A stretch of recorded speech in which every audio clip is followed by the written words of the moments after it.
Assalamualaikum warahmatullahi wabarakatuh.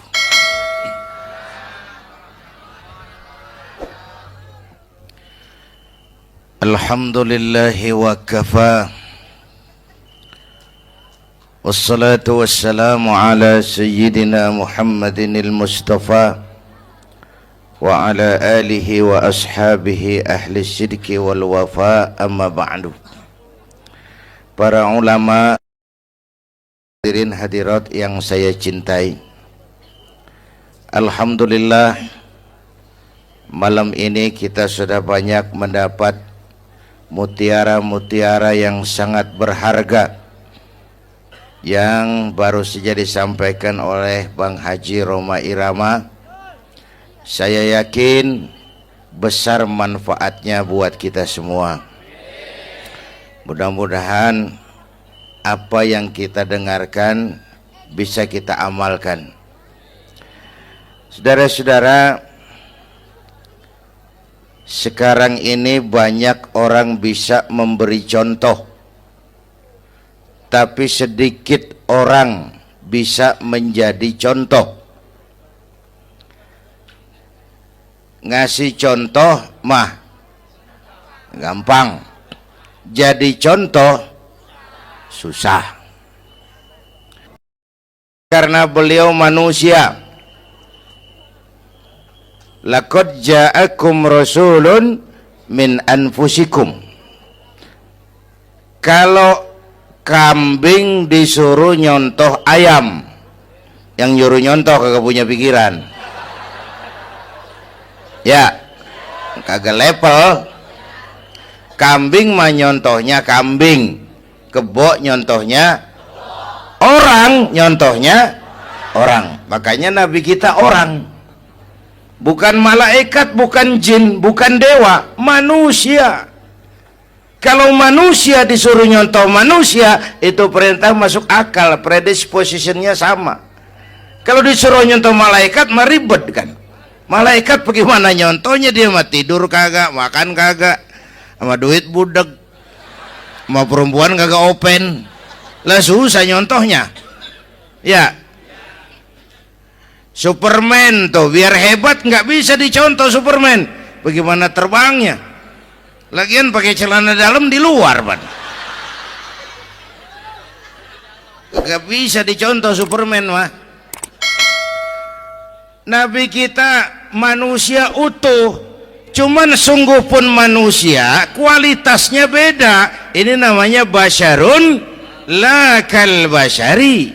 Manusia memang, tapi jangan samain, bobot bibitnya beda. Contoh, kita nih manusia, kita tidur. Nabi kita manusia, beliau tidur. Tidur Nabi, tidur mata doang, hatinya nggak pernah tidur. Tuh bedanya sama kita tuh. Tidur kita keblek, asal tidur habis-habisan. Lagi kita manusia, kita keringetan. Nabi kita manusia, keringetan. Keringet Nabi harum wangi, bau minyak kasturi, zaman belum ada parfum. Keringet kita udah rasain aja masing-masing dah, jangan pakai dikebet udah.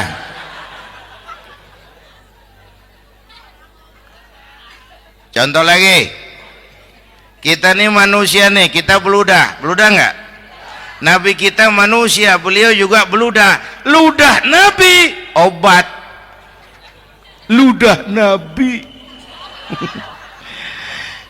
Itu kan waktu mau hijrah kan sama Sayyidina Abu Bakar, sampai di Gua Sur, Sayyidina Abu Bakar bilang, saya turun duluan ke gua ya Rasul. Ngapain? Bersihin gua, takut ada binatang berbisa. Silakan turun. Sayyidina Abu Bakar bersihin gua, bener tuh, tangannya digigit kalajengking, sakit, ngebet, bengkak. Kalajengking Arab ya, emang di Arab kejadiannya. Gua heran, nyaut aja bener. Ditahan aja, udah aman ya Rasul, silakan turun. Lama-lama dalam gua berduaan kelihatan juga Sayyidina Abu Bakar mukanya pucat. Nabi tanya, mabaluka ya Abu Bakar? Abu Bakar kenapa? Enggak apa-apa. Berat meninggalkan Mekah? Enggak. Malas hijrah ke Madinah? Enggak. Takut diubur-ubur Quraisy? Orang kata enggak, itu mah enggak. Lah kenapa muka kamu pucat? Tangan digigit kalajengking. Ngapa enggak ngomong dari tadi? Saya enggak mau nyusahin Tuhan ya Rasul. Biar saya tahan, asal jangan nyusahin Tuhan. Ah, jangan begitu kau. Sini tanganmu, diambil sama baginda Nabi. Bismillahirrahmanirrahim. Cuh, diludahin. Ringkes, sembuh saat itu juga. Ludah Nabi. Pengen tahu kita yang ludahin. Bengkak campur koreng.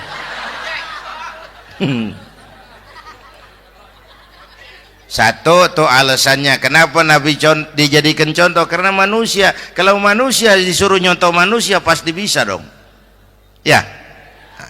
Yang kedua, karena tadi kata Bang Haji Oma, pribadinya itu pribadi yang multidimensi. Mau nyontoh apa? Pak, saya ini pengusaha Pak. Nabi umur 9 tahun udah ke Syria tuh, dagang lintas negara, Syam. Saya jenderal Pak. Nabi mimpin tentara di medan perang Mas. Saya mau balik Pak. Nabi dakwah Bung. Saya guru Pak. Nabi ngajar Mas. Innama bu'istu mu'alliman. Aku diutus sebagai guru. Guru umat, guru bangsa. Saya politisi Pak. Nabi diplomat ulung Bung. Saya presiden Pak. Nabi mimpin bangsa dan negara Mas. Saya kepala rumah tangga Pak. Nabi punya anak bini Bang. Ayo lempengan mana dulu cari ngomong. Malah Nabi Isa tuh nggak bisa jadi contoh bagaimana membina rumah tangga bahagia. Bagaimana membina rumah tangga bahagia menurut contoh Nabi Isa? Nggak ada Mas. Kenapa? Nabi Isa belum sempat kawin. Ya, Nabi Isa belum sempat kawin. Ada pengikut Nabi Isa menyangka nggak kawin ajaran Nabi Isa, pada ngikut lagi nggak kawin. Tuh pastor tuh mubazir. Orang dikasih perabotan. Bang bener, saya kalau dalam Islam kiai kagak boleh kawin, saya pilih berhenti jadi kiai. Kalau kagak ada giro-giroan, botak rambut.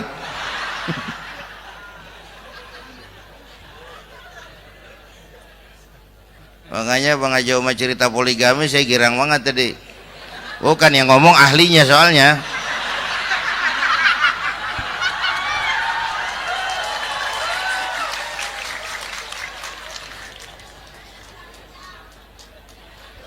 Dadah gitu aja deh ya. Nah kata Imam Busair ini yang dahsyat. Ka'annahu wa huwa fardun fi jalalatihi fi ashkarin hina talqahu wa fi hasham. Sepertinya kehebatan Rasulullah itu sama, baik sendiri maupun di tengah tentara. Artinya begini, orang hebat banyak, tapi yang hebat di mana-mana susah nyarinya.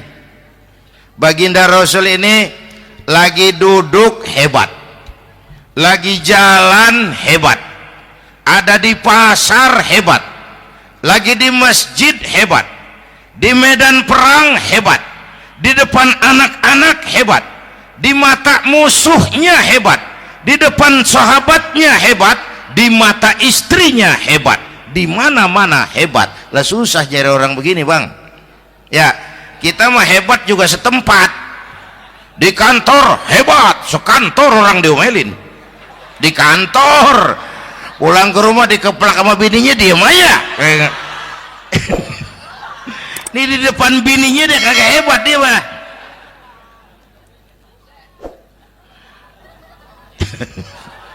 Oke, lalu kalau begitu soalnya apa yang mau kita contoh? Saya sampaikan 3 aja. Pertama, Nabi kita ini tokoh yang sejak kecil udah ditempa kesusahan. Bu, tadi kata Bang Haji, Islam mengangkat derajat kaum perempuan. karena perempuan banyak melahirkan orang besar. Lihat Sayyidah Aminah, ibunda baginda Nabi, melahirkan anak pertama tanpa didampingi suami. Meninggal suaminya, sedih hatinya, remuk perasaannya, tapi tegar jiwanya.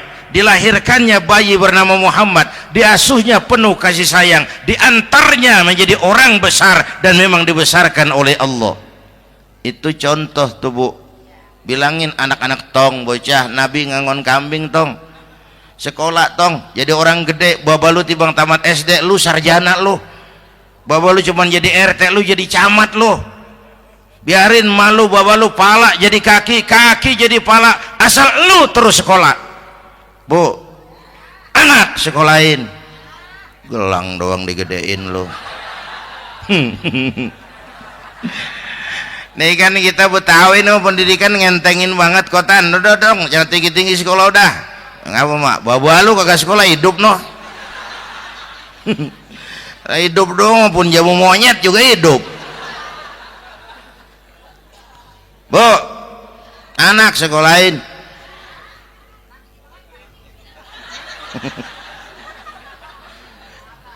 Mahatma Gandhi, kecilnya begeng, ceking, cacingan, leatim.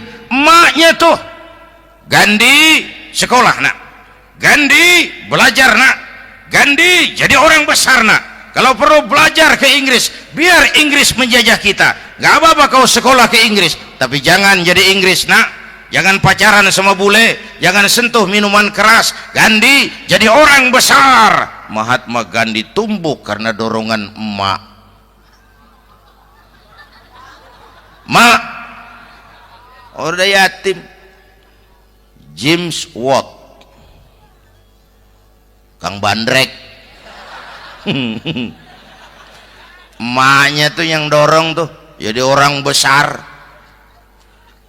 Belum lagi perempuan yang jadi besar. Di Indonesia ada Kartini, di Jawa Tengah ada Dewi Sartika, di Jawa Barat Dewi Sartika, di Bengkulu ada Fatmawati Soekarno, sang penjahit bendera merah putih. Di Aceh muncul Laksamana Malahayati, disusul kemudian oleh Cut Nyadin, baru kemudian muncul Cut Keke, Cut Meme, Cut, ya udah tak cut lain dah.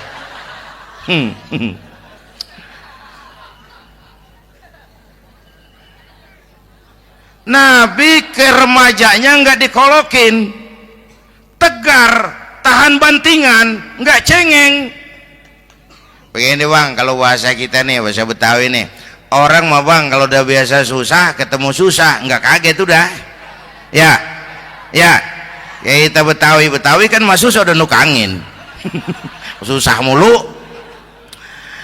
Saya santri nih biasa makan kangkung, datang ke rumah temen dikasih kangkung, makanan gue ini mat, dikasih daging ayam lah nambah, emang apa?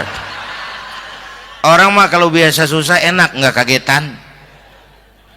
Saya santri biasa tidur di masjid, disuruh nginep di hotel lah pules nggak?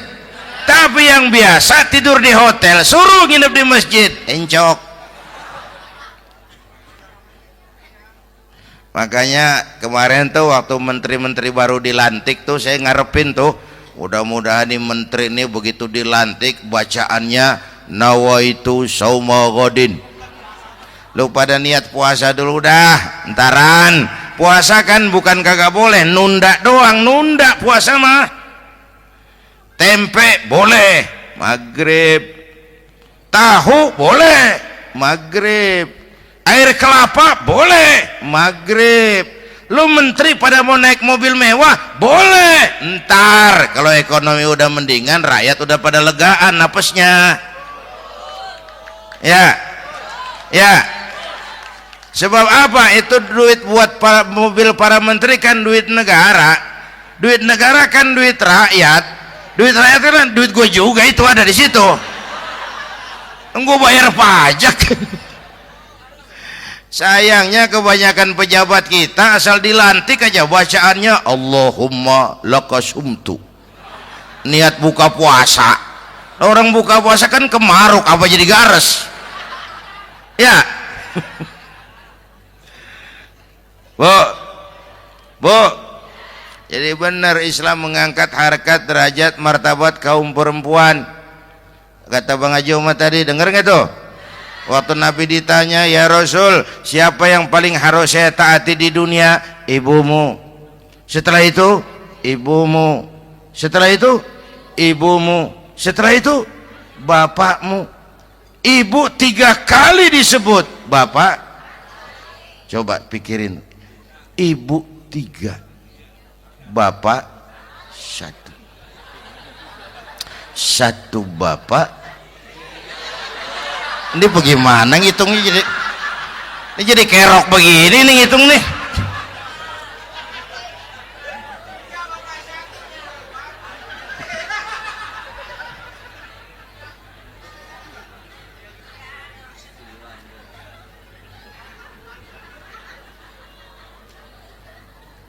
Jangan takut ngadepin susah. Hidup nih keras, kerja keras, peras keringat, banting tulang. Ya bu. Satu. Yang kedua, contoh dari Nabi, orang yang paling bersih hatinya Rasulullah. Orang yang paling baik akhlaknya Rasulullah. Orang yang bahkan sudah dapat jaminan ampun dari segala dosa Rasulullah. Tapi orang yang kalau sholat malam sampai bengkak kakinya karena rajin sujud Rasulullah. Aspek ibadah. Apaan? Hei, diam-diam giliran gue ini ngomong.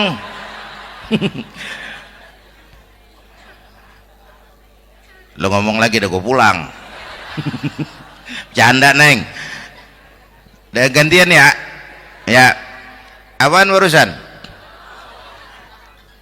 Orang yang dosanya udah dapat jaminan ampun, kalau sholat malam bengkak kakinya karena rajin sujud. Saya tahu di sini juga banyak yang kakinya bengkak. Semurat. Oke. Kira-kira 3 minggu yang lalu saya menghadiri haul akbar Syekh Maulana Malik Ibrahim di Gresik, haul ke-609. Dari situ saya ke Surabaya ikut zikir sama keluarga besar Tarbiyatul Qulub. Waktu zikir saya terkejut, ada kalimat yang dibaca ratusan kali menyentak perasaan saya. Kalimatnya sederhana, kita hafalah, yaitu kalimat ana Abdullah. Dibaca ratusan kali, ana Abdullah, ana Abdullah, ana Abdullah, ana Abdullah. Buat saya itu menyentak karena memperteguh komitmen, saya hamba Allah, saya hamba Allah. Ah, itu mah Pak Zainuddin kan biasa, itu mah kita semua juga hamba Allah. Betul. Ayo kita bikin luar biasa. Saya mau tanya, Bapak, Ibu hamba Allah apa bukan? 3 orang. Ibu hamba Allah apa bukan? Hamba Allah. Kata siapa? Nah, kata ibu sendiri. Kalau kata sendiri, pan namanya pan ngaku. Ya, orang ngaku mah boleh dong, tiba ngaku, namanya juga ngaku. Cuman diakuin apa enggak, kita pan belum tahu. Ngaku mah murah, diakuin mahal. Ya, yang gampang dah. Ibu kenal sama Presiden SBY? Kenal. Presiden SBY kenal sama ibu? Lo ngaku, lo ngaku.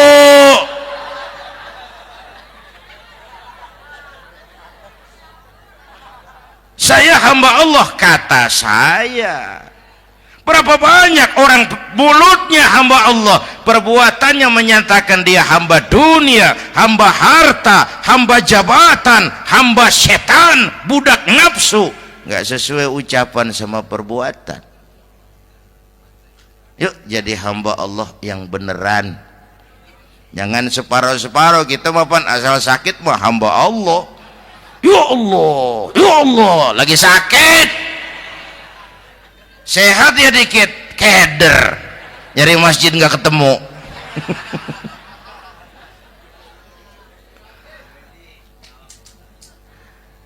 Apalagi kata Bang Haji tadi nih, kita nih kan zaman entertain nih, orang pada pinter bikin bungkusan sekarang Bang, ya abad entertain, orang pada bangun pencitraan.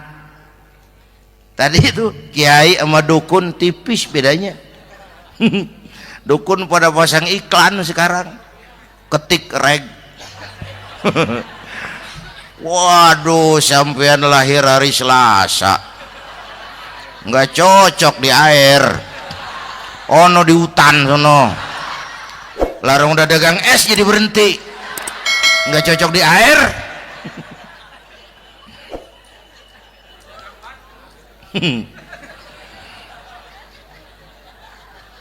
Bu, di zaman nih siapa pakai apa, siapa mau jadi apa kagak urus nih. Bapak Ibu hadirin yang saya hormati, dan masyarakat kita ini kayak daun kering. Tahu daun kering? Gampang dikumpulin, susah diikat, berisik, gampang dibakar.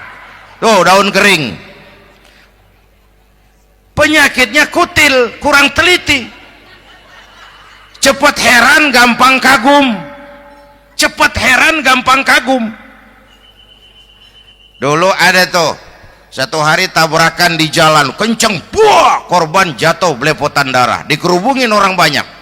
Datang wartawan mengambil gambar dari dekat, susah, orang banyak bener ngerubung. Cari akal nih wartawan, tolong saya dikasih jalan ke dekat korban. Orang nengok semua, saudara siapa? Saya bapaknya korban, katanya. Dia ngaku bapaknya korban. Ya orang minggir semua, minggir, ini ada bapaknya korban. Orang minggir semua, dia maju ke depan korban. Sampai di depan korban, pucat mukanya tuh wartawan. Kenapa? Yang ketabrak anak monyet, Pak. Dia udah kedongan ngaku bapaknya korban.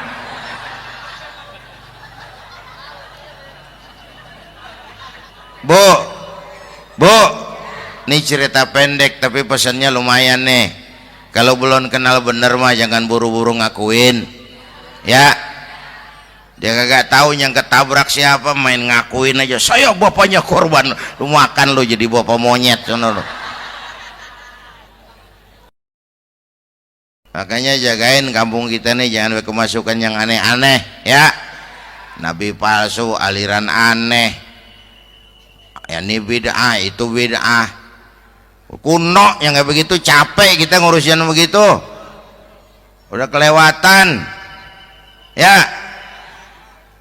Yang tahlil mah terusin, yang kagak suka nggak apa-apa, cuman jangan ngomelin yang tahlil. Orang tahlil juga pakai dalil. Yang mabok masih banyak, yang tahlil diomelin. Kita nih kayak kurang kerjaan, akhirnya rame turu-turu kita. Padahal yang harus kita kembangkan kan rukun antar umat seagama, rukun antar umat beragama, rukun antar umat beragama dengan pemerintah, kata Bang Haji Omar tadi. Rukun antar umat seagama, turu-turu kita muslim nih kudu rukun. Beda pendapat boleh, marahan jangan, ya, ya. Tangan kanan sama tangan kiri juga beda, cuman rukun. Asal kiri gatal nih, kanan kagak diundang nih, dia datang aja nggak rukin. Nggak ada kiri gatal kanan ngomel, lu garuk aja sendiri. Nggak, dia mah akur, ya Bu.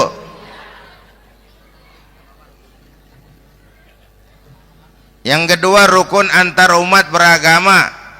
Islam ini rahmatan lil. Yang ketiga, rukun antar umat beragama dengan pemerintah. Ini mah kita kan bermasyarakat sama juga sembahyang berjamaah, ada imam, ada makmum, ya. Nih rakyat kalau jadi pemilih yang pintar ke depan, nah, mau milih wali kota kayak gubernur kayak presiden kayak. Sebab apa? Sholat berjamaah kan siapa makmum kagak penting, Bang. Makmum mah siapa aja boleh, ya. Tiba ngikutin dia mah, ngaji deh mah gimana kayak nggak ada bab pemilihan makmum, nggak usah makmum mah kagak usah dipilih, siapa aja boleh ya bang, tuh orang budak bang boleh jadi makmum, bacanya kagak fasih boleh jadi makmum, ketinggalan satu rakaat boleh jadi makmum, tapi nggak tiap orang boleh jadi imam. Siapa yang dipilih jadi imam? Pertama a'lamuhum, kata Nabi, orang yang paling alim di kampungmu siapa? Angkat jadi imam. Yang paling alim, bukan yang paling tua. Tua juga kalau kejemur kisut. Dulu tuh Nabi Adam waktu diangkat jadi khalifah kan bekalnya apa? Wa 'allama Adam al-asma'a kullaha, al-asma' ay al-ulumul katsirah. Dulu zaman Fir'aun perang sihir sama Musa, sekarang perang visi dan misi. Punya ilmu, bu, ngerti urusan dari tetek sampai bengeknya. Kalau ngikutin imam yang alim pan enak, bisa dipertanggungjawabkan. Hati-hati milih pemimpin maksudnya, bu, jangan terjebak oleh penampilan. Emas pasti kuning, bener? Apa semua yang kuning pasti emas? Udah paham dulu. Ustadz, kenapa? Di kampung saya ada 2 orang alimnya sama. Yang mana yang jadi imam? Afsahuhum, yang lebih fasih lidahnya. Yang satu alim pelok, yang satu alim kagak pelok. Nah, yang kagak pelok suruh jadi imam. Kenapa? Nggak sah orang fasih bermakmum kepada imam pelok. Ustadz, imam pelok, makmum pelok semua. Sah. Namanya kampung pelok, biarin. Susah diurusin udah itu. Apa sih artinya fasih? Yang enak deh, nyambung. Pegel kalau punya pemimpin kagak nyambung sama rakyat. Ya, rakyat mau yang ngidul deh ngalor, rakyat mau yang ngulon deh ngetan, lah kan capek rakyat, kagak nyambung. Makanya kalau jadi imam pesan Nabi, idza amma ahadukumun nas falyukhaffif. Kalau kamu jadi imam, ringankan sholat kamu. Itu makmum nggak sama kekuatannya. Jangan panjang-panjang kalau jadi imam, kudu tahu keadaan makmum. Tuh makmum ada yang udah tua rentak, diri aja udah gemeter. Ada yang punya darah tinggi, kalau sujud kelamaan palanya ngebet. Ada yang udah janji tuh makmum habis sembahyang mau terima duit. Kalau imam kelamaan, kalau saudan makmum. Ya, nyambung. Jangan udah diangkat jadi imam saenake dhewe.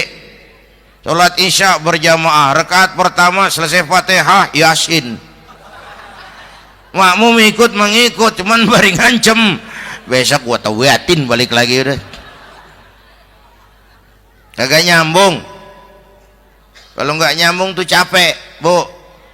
Jangan tersenyum kepada orang buta, jangan berbisik kepada orang tuli.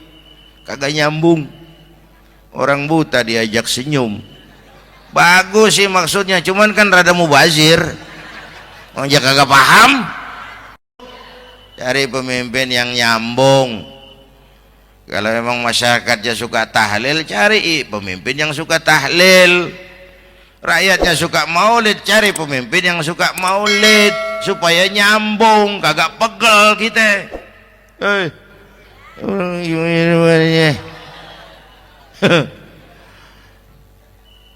Bapak Ibu hadirin, saya balik urusan kita. Nyontoh Nabi ibadahnya luar biasa. Bu, kita ini perlu Allah. Kita ini perlu Allah. Semua kita perantau di bumi Allah ini. Perantau pasti pulang.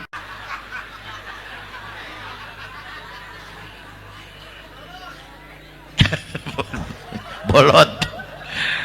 Bodoh kalau ada perantau, dia sadar dia perantau tapi nggak pernah mikirin pulang. Lebih bodoh lagi mikirin pulang tapi nggak nyiapin bekal.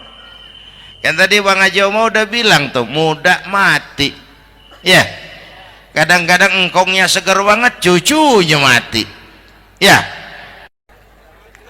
perantau mah mesti pulang. Sini mah kita ngendon doang, ngendon taran. Mula-mula pan bang, kita mah tinggalnya jauh di alam arwah, dari sana pindah ke alam rahim, alam kandungan emak nih. Pernah tinggal di situ 9 bulan tuh, ada yang 2 tahun, yang keluar udah kumisan, kelamaan ngetemnya itu.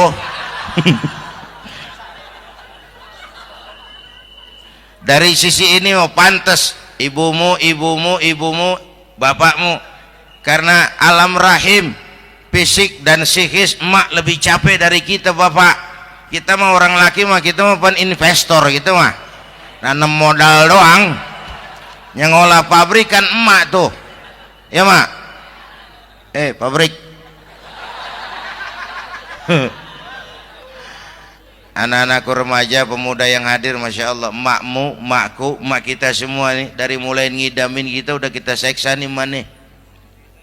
Dari mulai ngidamin kita udah kita seksa emak nih, muntah nggak urus. Mending ada yang dikeluarin mah enak, lega. Ini kagak ada apa-apanya. Bener mak. Yang dipengenin yang kagak musim, lah kan setengah mati lagi urusan. Tengah malam pengen megang pala kereta. Lu jorok bener lu, gue heran.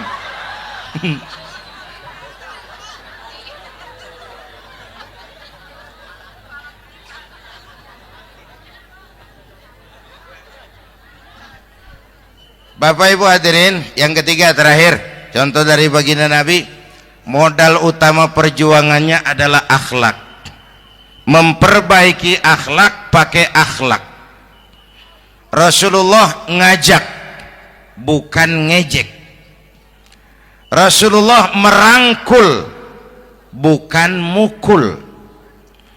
Rasulullah pakai argumen, bukan pakai sentimen. Tujuannya adalah kebenaran, bukan menang-menangan. Prinsip dakwahnya basyiru wala tunafiru, yassiru wala tu'assiru. Gembirakan orang, jangan ditakut-takutin. Mudahkan urusan orang, jangan dibikin sulit. Di masyarakat memang mendingan rakyat rendah berakhlak tinggi daripada pejabat tinggi berakhlak rendah. Dulu tahun 50-an orang kita kalau pergi haji ke Mekah 6 bulan. 6 bulan tuh orang udah pada lupa aja baru pulang. 6 bulan. Yang ada cuman kapal laut, Mekah Madinah onta, banyak rampok lagi di gurun pasir Baduy itu. Dulu orang tua kita belajar manasik, kalian belajar silat. Sekarang karena kemudahan kemajuan ilmu menciptakan Boeing memotong waktu 5 bulan, orang pergi haji cukup sebulan. Bapak Ibu hadirin yang saya hormati, oleh karena itu menjaga nilai-nilai akhlak itu penting. Kepada siapa kita harus berakhlak? Pertama, kita harus berakhlak kepada Allah. Bagaimana caranya? Jangan menyekutukannya dengan sesuatu pun. Yang kedua, jangan menyembah kecuali hanya kepadanya. Yang kedua, kita harus berakhlak kepada sesama tadi itu.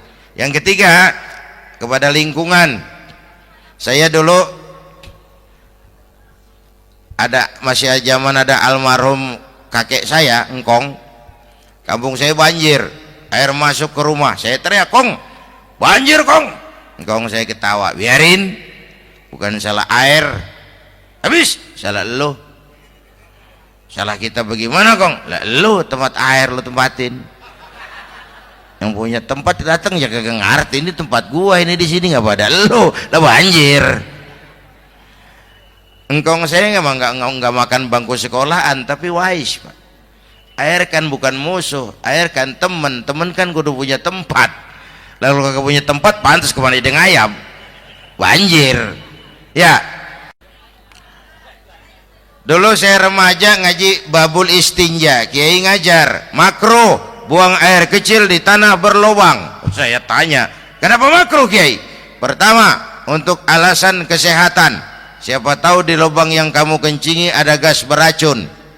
Kalau tidak kiai, Kalau tidak, maka artinya melindungi binatang yang ada di dalam lubang. Siapa tahu di lubang yang kamu kencingin ada semut sedang rapat membahas laporan Susno Duaji. Apa dosanya lalu mati dikencingin? Ini namanya rahmatan li semut.